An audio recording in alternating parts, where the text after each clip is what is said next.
చెప్పండి రా, ఏం జరిగింది? వాడు 50,000 తీసుకొని చంపంట అన్నయ్య.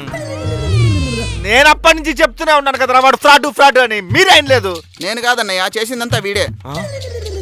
రేయ్ నేనేం చేశాను రా? అన్నయ్య చెప్పినప్పుడు వద్దు అనుకున్నాను, మొత్తం నువ్వే చేసావు. ఏం ఫాలో అయ్యావరా? ఇన్స్టాగ్రామ్ లో మెసేజ్ చేసింది నువ్వు. మెసేజ్ చేయమనిందే నువ్వు రా అసలు. నీ వల్లే ఆపండ్రా. అంతా. నువ్వు కనీసం మీలాంటి వాళ్ళ వల్ల పూసలు అమ్ముకునే ఆమె వ్యాపారం కూడా చేసుకోలేకపోతుంది. ఏం కకృతిరా మీకు? ఎందుకు ఆ అమ్మాయిని ప్రశాంతంగా కూడా ఉండేయట్లేదు?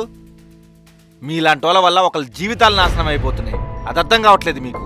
ఈత వల్లరా, ఇప్పటికైనా మారండ్రా, కొంచెమైనా బుద్ధి తెచ్చుకోండి.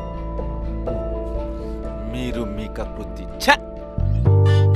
ఆ అమ్మాయి ఇప్పుడు పూసలు అమ్ముకోవట్లేదంట, బాలీవుడ్ లో హీరోయిన్ అయింది. అది నా సెలక్షన్. ఏం మాట్లాడుతున్నావురా? బాలీవుడ్ హీరోయినా? నువ్వు నన్ను కాంప్రమైజ్ చేయడానికి అబద్ధాలు చెప్పొద్దు, నేను నమ్మను. నమ్మవా? చూడు.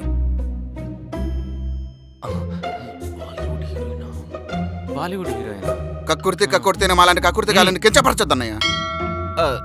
మాకు టాలెంట్ అవసరమే లేదు, మాకు చూపించే వాళ్ళే కావాలి. అసలు మాలాంటి కక్కుర్తి కాలు లేకపోతే ఇన్స్టా చొక్కలే లేరు. కరెక్ట్ రా.